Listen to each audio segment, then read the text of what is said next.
Bonsoir à toutes et à tous. Merci de votre fidélité à nos rendez-vous du vendredi et du lundi à 20h. Nous sommes à lundi, donc on va accueillir une invitée, une militante féministe. Vous savez que dans cette émission, on donne la parole à tous les militants et on va parler de leur parcours. Donc on va recevoir Warda Sadoudi. Bonsoir. Bonsoir. Alors Warda, qui est Warda Sadoudi? Vous êtes née où? De quelle origine? Enfin, parlez un peu de vous, de votre parcours. Je suis née à Paris dans le 19e. Je suis de parents algériens. Donc ma mère, elle est de Mostaganem. Mon père, il est de la Grande Kabylie. L'Erba, voilà. J'ai toujours un peu de mal à le prononcer. Voilà. Donc voilà, ce que je peux dire, j'ai grandi à Fontenay-sous-Bois, dans le Val-de-Marne, où j'habite actuellement. Ce que je peux dire un peu de mes origines, c'est je suis issue de famille algérienne très militante du côté de ma mère, de Mostaganem. Donc famille FLN, etc. Avec des valeurs très fortes contre les inégalités en général. C'est ça qui vous a donné le goût. Et puis le père Kabyle quand même, parce que là, faut pas oublier quand même que le père... Si, le père Kabyle, mais Kabyle, après... c'est un militant aussi, non? On va dire que dans les familles algériennes, on ne parle pas beaucoup, et que c'est plus du côté des femmes qu'on parle. Donc j'ai plus connaissance du passé militant de ma famille maternelle que du côté de ma famille paternelle. Voilà. Ah, c'est vrai que le père parle très peu, hein. C'est voilà, un peu l'institution qui est là, qui vous regarde de loin. Voilà, mais après c'est parce qu'on ne parlait pas beaucoup du passif de la famille. Là les femmes elles transmettent alors que du côté de mon père ça transmettait un peu moins alors, ce genre de choses. Comment se passe l'enfance d'une jeune entre guillemets d'origine algérienne dans une cité, parce que souvent on nous explique que le féminisme ce serait, je le dis avec un peu de boutade, l'apanage de certaines, parce qu'on dit ouais au Maghreb ou à tel endroit où on fait que les femmes se battent pas, alors qu'au contraire elles se battent et c'est le féminisme, c'est universel. Oui, donc moi on va dire que les valeurs que je porte elles sont universelles, c'est des valeurs humanistes. Et vraiment, j'ai été élevée où l'injustice, c'est pas bien, les inégalités, c'est pas bien. C'est vraiment quelque chose qui est fort dans ma famille, dans mon environnement. J'ai grandi en banlieue, mais là, quand on est petit, la banlieue, c'est vraiment le bonheur. Hein. C'est vraiment quelque chose d'agréable et on vit ensemble, il y avait l'éducation populaire, on se sentait en sécurité, il y avait des espaces verts, etc. Après, il y a les études. Après, moi, j'allais beaucoup en Algérie. Donc je pouvais faire un comparatif entre la condition des femmes en Algérie et la condition des femmes en France. Donc on voit bien qu'à l'adolescence, il y a des choses qui se passent où on a un petit peu moins de liberté quand on est une fille. Et je pense qu'en France, c'est plus un schéma où les parents veulent protéger leurs enfants, alors qu'en Algérie, c'est vraiment des codes beaucoup plus forts. Quoi. La famille et tout ça. Quoi. Voilà, exactement. Et le qu'en dira-t-on, les voisins, voilà, exactement. Dans le regard de l'autre que... Voilà. Alors qu'en France, j'ai l'impression que pour beaucoup de familles... maghrébine, enfin de ma génération, parce que moi j'ai 37 ans, c'est protéger un peu ses filles, faire attention, qu'elles se maintiennent dans les études, qu'elles ne tombent pas amoureuses de n'importe qui, etc. Quoi. C'est bien que vous disiez ça, parce que souvent on a cette image un peu négative, comme si des Martiens, un peu, si j'étais fait un peu de provoque, mais que vous disiez effectivement que c'est plus par protection de leurs enfants que contrairement par tradition, par blocage, c'est plus parce qu'on aime ses enfants, quoi. Oui, et que bon, moi après j'ai une spécificité, c'est que ma mère elle a grandi en France. Donc ma famille, ils sont arrivés dans les années milieu des années 50, dans les Vosges, etc. Donc ma mère elle a une éducation à la française, dans une famille algérienne. Donc ma mère elle connaît bien elle connaît bien la France, ses valeurs. Donc pour dire que quand même, ma mère qui est très ouverte, très tolérante, qui me laissait sortir, etc., elle me protégeait quand même de l'extérieur. Ça veut dire qu'on devait faire attention à ses relations, on dormait pas chez les autres, etc. C'est des choses un peu culturelles qu'on a chez nous. Mais je voyais, comme il y avait beaucoup de dialogue dans ma famille, je pense que c'était plus de l'ordre de la protection. Et je pense que pour les familles aussi, il faut reconnaître que la génération avant nous, ils ont connu la drogue. Voilà, il y a eu beaucoup de choses, etc. Il y a eu beaucoup de mariages forcés aussi, il faut le dire, hein, sur la génération d'avant. Et donc il y a beaucoup de filles qui sont parties. Donc les familles, après, elles étaient plus dans la protection et le dialogue, je pense. Même si le mariage forcé, c'est un phénomène qui a existé encore longtemps. Oui, c'est ça, ça existe toujours, les mariages forcés ou arrangés. Ou voilà. On dit forcé ou arrangé, voilà. après ça dépend comment les gens se situent. Exactement, en tous les cas, on est bien d'accord qu'on ne devrait forcer personne, ni arranger pour personne. Exactement. Il faut que le consentement soit mutuel, Exactement. Ce serait l'idéal, c'est dans une vie, un monde idéal. Exactement. Alors on va y venir. Qu'est-ce qui vous a amené à ce combat féministe? Parce qu'on va y venir. Alors, moi, je travaillais dans un service jeunesse, j'étais chef de projet multimédia, on faisait beaucoup d'activités pour les jeunes, les demandeurs d'emploi, et on se rendait compte qu'il n'y avait pas assez de filles. Donc, avec mes collègues femmes, donc il y avait Bernadette, Okabando, il y avait Marion, il y avait Noira, Kabyle, tu vois. Et on a décidé d'agir. Donc mes collègues qui étaient plus animatrices de terrain, elles ont commencé à faire des activités spécifiques pour les filles. Et on a essayé de féminiser un peu les choses, d'agir comme ça. Donc voilà. Et naturellement, après, je me suis engagée à Ni Pute Ni Soumise en 2002. Et je faisais beaucoup d'interventions en milieu scolaire auprès des filles et des garçons pour leur parler du respect dans les rapports garçons-filles, etc. Et à la fin de mes interventions, particulièrement dans les lycées professionnels, j'avais plein de jeunes filles qui venaient me voir et qui me disaient « Ouais, je vais te marier de force. Je sais pas quoi faire, je sais pas comment faire, etc. » Donc là, j'ai décidé de réagir, de les aider. Et après, pour pouvoir les aider rapidement, parce qu'un mariage, ça pouvait arriver très rapidement. Il n'y avait pas encore la loi qui protégeait les mineurs. En plus, le mariage avant 18 ans, c'est qu'en 2005 que ça a été voté. Donc j'ai ouvert un appartement relais pour héberger les jeunes majeurs. Et à côté de ça, j'ai développé tout un réseau d'accompagnement pour les jeunes filles, avec des partenaires, des foyers, etc., pour les mettre en sécurité. Et après, souvent, on faisait un travail de médiation dans les familles, on leur permettait de continuer leurs études, etc. C'est comme ça que j'ai commencé, c'était le premier logement relais en 2006.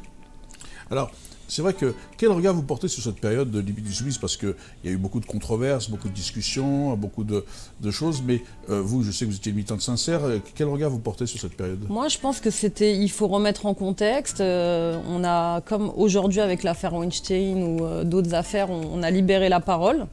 On a fait en sorte que dans les politiques de la ville, on intègre les femmes. Dans les politiques des quartiers populaires, on intègre les femmes. Je pense que ça a été ça, la force de Ni Pute Ni Soumise, en termes militants. On a posé des problématiques comme avec le GAMS sur l'excision, le mariage forcé. Des choses qu'on traitait un peu comme des faits divers. On a permis ça. Après, la stigmatisation politique, les choses comme ça. En tout cas, on sait qu'on a accompagné beaucoup de femmes à s'émanciper. On a fait en sorte que la loi bouge, donc sur le mariage à 18 ans en 2005, sur la question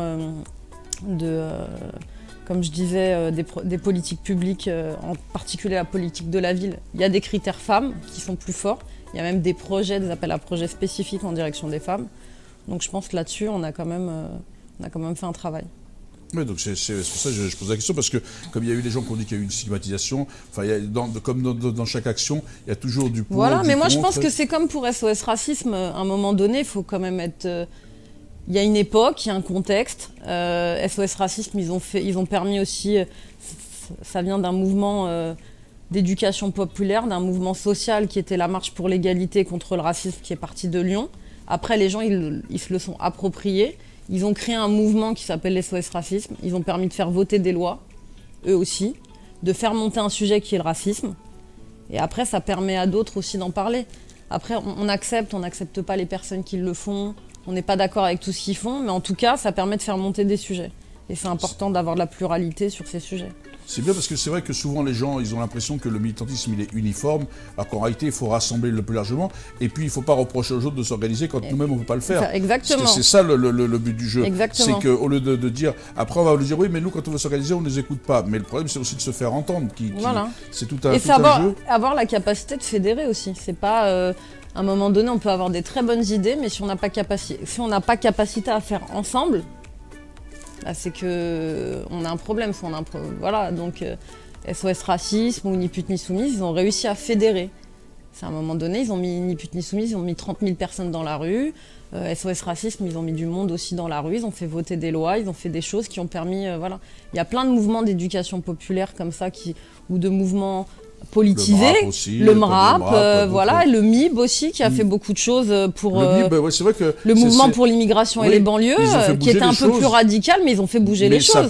Sur la double peine, c'est grâce à eux, quoi. Non, mais c'est bien que tu dises et que parce que les gens, ils veulent diviser les mouvements militants, alors qu'en réalité, quelle que soit la forme, c'est les synergies des luttes qui font que ça fait bouger. Exactement. On peut ne pas être d'accord avec eux, on peut avoir pas aimer leur mode de combat, leur mode d'action, leurs représentants. en temps, on peut ne pas les aimer. Mais sur le combat, il faut reconnaître que quand il y a des avancées, le MIB a fait beaucoup sur les mouvements de migration. Je pense sur la double peine, sur le délit de faciès. Il faut se rendre compte que jusque dans les années 90, il y avait beaucoup de gens qui mouraient dans les commissariats. Je veux dire, c'était quand même des chiffres impressionnants. C'est eux qui ont fait prendre conscience. Et eux, ils ont fait un gros travail là-dessus. Et je me rappelle, moi j'étais jeune, j'étais ado, mais dans les années 90, c'était un mouvement qui nous avait marqué. Et ils ont aussi posé la question des sans-papiers, de la double peine, de beaucoup de choses comme ça, de façon des fois un peu radicale. C'était des gens souvent qui ont eu des difficultés par rapport à leur action, mais ils ont fait des choses. Je pense qu'on peut... L'important, c'est d'être dans le respect. Mais aujourd'hui, on est plus dans le clash, quoi. On n'a pas cette pluralité des combats. C'est plus des oppositions d'idées et c'est pas très constructif pour moi. Moi, je suis une féministe d'action.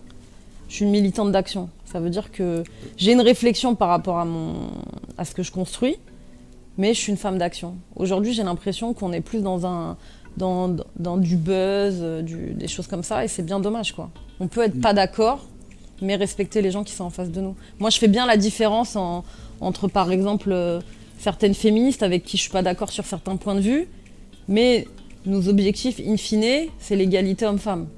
Même si sur des choses, je leur dis, voilà, attention, vous faites du relativisme culturel, vous stigmatisez les femmes voilées, vous stigmatisez un certain nombre de populations, mais je vais vers ces personnes pour essayer de débattre, plutôt que d'être dans une opposition fermée, je veux dire, c'est des racistes, quoi.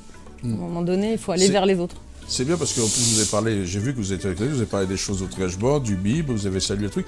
Là, le MIB, si Momo, Nordine et Tarek, Yazid et les enseignants nous regardent, on leur fait un coucou. Mais c'est bien de reconnaître un peu, parce que le problème qu'on a justement dans les mouvements militants, c'est qu'on n'arrive pas à créer les synergies, qu'on n'arrive pas à avoir un regard objectif sur l'action, qu'on aime ou on n'aime pas. La question, c'est pas, parce que je ne sais pas si je me rends compte, c'est qu'il ne faut pas réagir en j'aime ou j'aime pas. C'est est-ce que ça a une utilité ou pas ?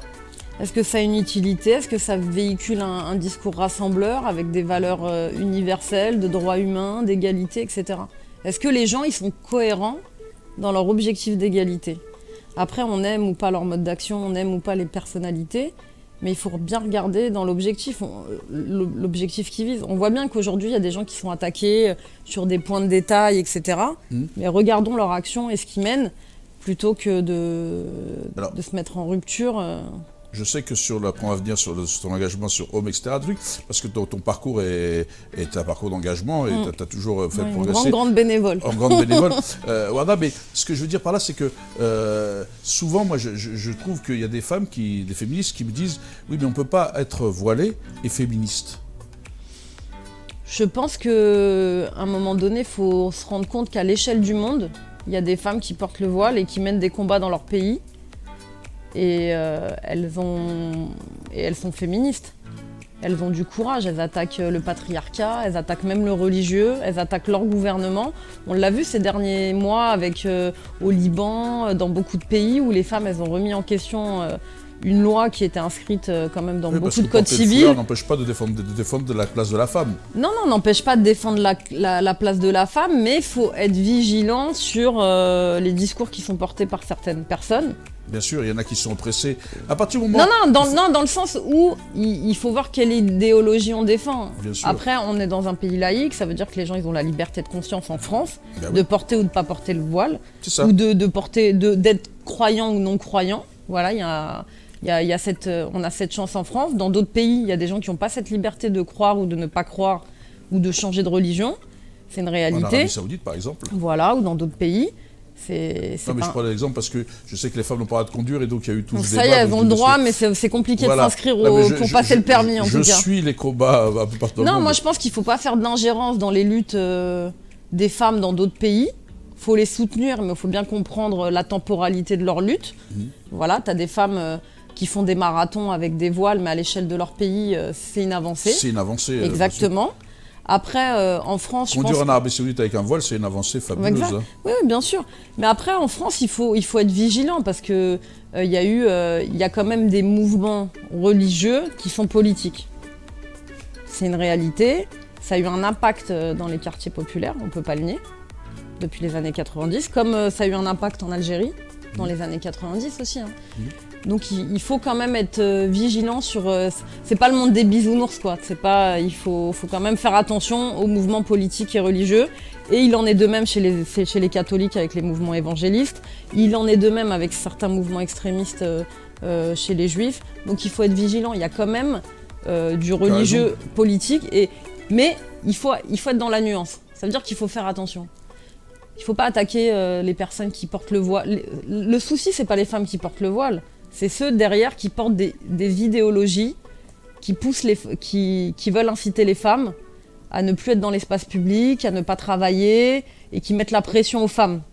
C'est ça le vrai sujet. Le sujet, toujours attaquer les... C'est pas le vestimentaire. Non, le vestimentaire n'est pas un sujet. Voilà, vous dites que c'est la philosophie qu'il faut attaquer. Et tu as raison de dire il faut attaquer tous les extrémismes, tous ceux qui empêchent le progrès et l'émancipation. Exactement. Et le libre choix et qui mettent la pression aux personnes. Après, c'est vrai que dans d'autres religions, c'est sous d'autres formes, c'est moins visible, etc. Mais voilà, on attaque toujours les femmes sur leur sexualité, sur leur façon de s'habiller. C'est toujours les femmes, tout le monde va décider pour elles.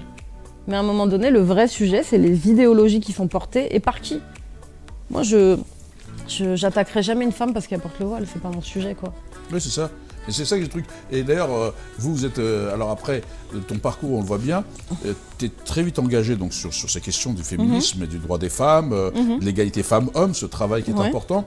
Et sur Fontenay, vous avez créé aussi une structure vous avez travaillé aussi sur les violences faites aux femmes et comment les femmes peuvent se reconstruire. Voilà, donc nous, on a des logements relais dans le Val-de-Marne et en Essonne. Donc on héberge des femmes de 18 à 30 ans, avec ou sans enfants, victimes de violences intrafamiliales, de violences conjugales, et qui sont en rupture familiale et qui se retrouvent en errance. Des fois, elles peuvent être... elles sont gays, elles se retrouvent en rupture, ou elles veulent se marier avec quelqu'un qui n'est pas de la même culture, elles se retrouvent en rupture. De famille, elles se retrouvent à la rue. Donc on essaie de les protéger et de les aider à construire un parcours professionnel pour après qu'elles aient accès à un logement. Donc moi je fais ça depuis 2006. On a un taux très honorable, on reloge 80% des femmes en général. Nous on travaille vraiment sur l'émancipation des femmes, ça veut dire qu'on ne fait pas à leur place. Leur parcours, c'est leur parcours. On ne veut pas les victimiser, etc. On héberge des femmes qui portent le voile parfois. On n'a pas de difficulté avec ça. Voilà, il y en a qui le mettent, il y en a qui l'enlèvent. Voilà, et on fait tout un accompagnement global. Ça veut dire qu'on s'appuie sur le droit commun, tout le dispositif d'assistante sociale, de dispositif pour l'accompagnement à l'emploi, et après on les aide à devenir autonomes, à faire leur choix. Et est-ce que le problème, il est plus... Je sais question, mais pour ceux qui nous regardent, est-ce qu'il est plus important qu'on le pense? Souvent, on ne vous voit pas près de chez eux. Et comment on peut aider On va dire que, par exemple, avec l'affaire Weinstein, là, moi, chaque fois que je dîne avec des filles, il y en a sur 5 filles, il y en a toujours une qui a subi des violences. Qu'elles soient sexuelles ou conjugales ou dans l'enfance, des violences physiques ou sexuelles. C'est un phénomène qui est énorme. Après, il y a un vrai tabou, que ça soit dans n'importe quel milieu social. Ça veut dire que ça soit dans les milieux sociaux bourgeois ou très pauvres. C'est des choses dont on ne parle pas. Voilà. On est souvent victime de violences, que ce soit sexuelles ou familiales ou conjugales par un proche. Donc c'est dur d'en parler à sa famille, d'en parler à un travailleur social. Ces dernières années, les associations elles ont fait un gros travail sur la sensibilisation des violences faites aux femmes. Donc il y a de plus en plus de femmes qui portent plainte et qui se sentent en droit de le faire. Mais c'est un parcours du combattant. Vous portez plainte, si vous n'êtes pas comme ça, la tête au carré, le monsieur ne va pas aller en garde à vue. Et en général, la procédure elle va prendre 1 an. Donc vous vous retrouvez à devoir aller dormir chez votre mère, votre sœur, etc. Alors qu'en réalité, les femmes, il faut qu'elles restent chez elles quand elles sont victimes de violences conjugales. Oui, c'est le mari qui doit partir, ou l'ex-conjoint, etc. Mais normalement, il y a tout un arsenal judiciaire pour protéger ces femmes. Mais c'est pas tout, ça dépend du flic ou du procureur que vous avez en face de vous.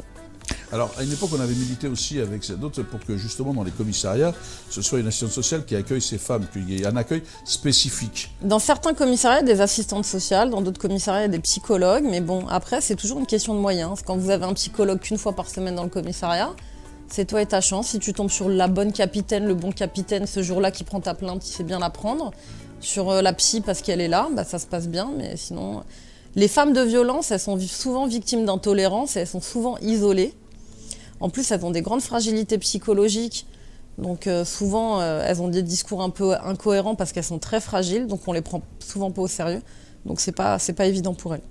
Ouais, c'est assez difficile. Et puis il faut pousser la porte d'un commissariat, non? Parce que là, c'est pour les gens qui nous regardent de leur dire qu'il faut que c'est des victimes, c'est pas des gens qui sont coupables. Parce que souvent, on voudrait faire croire aux femmes que c'est de leur faute, que c'est parce que ceci, parce que cela, alors qu'elles sont des victimes. Il y a des violences, voilà. Souvent, moi, je vois des femmes qui vont au commissariat, elles me disent oui, mais on m'a dit. Est-ce que j'étais là pour des papiers? Est-ce que, voilà, par exemple, vous êtes marié avec un cadre, on vous dit vous portez plainte pour avoir une meilleure pension alimentaire. Vous êtes une femme qui est venue dans le cadre d'un regroupement familial. On va vous dire en gros, ça fait qu'1 an que t'es là, on te tape dessus, t'as pas de gosse. Madame, vous pouvez porter plainte, mais le mieux c'est de retourner dans votre pays. Enfin, des choses assez violentes. C'est de la violence à la violence. C'est-à-dire que les gens rajoutent de la violence. Exactement. Est-ce qu'ils se rendent compte que c'est de la violence Voilà, aussi. donc on maintient les gens dans un climat assez difficile. C'est pour ça, heureusement, il y a de plus en plus d'associations de quartier. Il y a le CNIDFF, il y a des associations locales. Au niveau local, les municipalités s'engagent de plus en plus. Il y a des délégués aux droits des femmes. Il ne faut pas hésiter à s'appuyer sur... souvent, il y a une élue aux droits des femmes dans sa ville. Et c'est souvent, à Cly, dans ta ville, il y a une élue très bien qui m'a orienté beaucoup de femmes et ça les a souvent aidées. À Sainte-Geneviève-des-Bois et dans le 91, Évry, etc. C'est souvent des élus qui m'orientent des personnes. Et non, mais c'est pour ça que c'est important qu'on sache. Voilà, mais c'est un maillage de réseau aussi. Moi, je travaille avec beaucoup d'associations de quartier dans le Val-de-Marne, dans le 93, etc. Et c'est souvent ça va être un animateur qui va m'orienter quelqu'un. Moi, ce que je fais, c'est qu'à tout le monde, je parle de ce que je fais. Je suis une militante féministe qui vient en aide aux femmes. Donc ça veut dire que quand quelqu'un est confronté... Moi, je t'ai déjà orienté des gens, voilà, exactement. Des gens avec des cas lourds et tout exactement. Ça, pour te dire de les aider, parce que dès qu'une femme me sollicite, je te l'oriente ou je l'oriente à mon élu de ma ville, qui est une amie en plus. Et donc, du coup, ça permet de bien passer le relais. Il faut pouvoir faire un maillage réseau, il faut parler de ça. Il ne faut pas avoir peur d'en parler. Toi, tu sais ce que je fais. Les animateurs de quartier que je peux rencontrer, je leur dis. Et comme ça, ils voient un relais. Parce que souvent, on est démunis face à une femme victime de violence. Comment on l'aide, comment on la soutient. Voilà, c'est pas évident. Alors, je sais aussi que l'association Home, que tu présides toujours, et donc c'est bénévole, elle a aussi peu de moyens. Donc, il y a peut-être aussi comment on peut aider. C'est compliqué pour une petite association comme nous. Depuis 2009, avec la baisse des dotations au niveau des associations, on fait de l'appel aux dons. Il y a la cathédrale américaine de Paris qui nous soutient. Il y a l'État, mais ça reste assez limité. Donc, si vous voulez faire des dons, il ne faut pas hésiter. Sur notre site internet, voilà, exactement, 66%, voilà, jusqu'à 20% des revenus. Voilà. Donc, il ne faut pas hésiter à faire des dons à l'association Home. Donc, c'est dans le Val-de-Marne et on peut le faire directement sur notre site internet. Alors, le site internet, c'est quoi? C'est home-asso.org. Voilà, www.home-asso, le du 6 ou du 6, asso.org. Donc n'hésitez pas, franchement c'est une très belle association qui fait un très très gros travail dans le Val-de-Marne et qui pourrait le faire ailleurs aussi. Et donc si on le fait en Essonne aussi. Oui, c'est pour ça, mais pour moi, tu sais, je suis un peu Val-de-Marnais, j'essaie du mal un peu à sortir de mon territoire. On est un peu une secte, les gens du Val-de-Marne. Voilà, on est un peu une secte, voilà. Donc, mais aussi dans l'Essonne, mais au-delà, il pourrait le faire. Et donc je pense qu'il y a d'autres associations, je pense qu'il faut les aider parce que c'est important, parce que ça nous concerne tous en réalité. C'est un phénomène qui nous concerne tous. Exactement, c'est un phénomène qui concerne tout le monde. Aider les femmes, c'est aider tout le monde. On me dit souvent, pourquoi t'aides les femmes? T'as toi-même été victime? Non, j'ai pas été victime. J'aide les femmes parce que les femmes, c'est dans la société, partout dans le monde, c'est les plus précaires. C'est souvent celles qui ont à la charge des enfants. Donc aider les femmes, c'est aider tout le monde. T'aides les enfants, t'aides la société, tu fais évoluer les choses. C'est marrant ça, ce que tu viens de dire, je relève parce que souvent quand on s'occupe d'une cause, c'est parce qu'on est concerné. Moi quand je luttais contre les discriminations liées à l'origine, on me disait mais c'est parce que c'est un... T'as été victime? Non mais parce que c'est mes origines. J'allais leur dire mais attendez, c'est parce que j'ai été élevé dans des valeurs.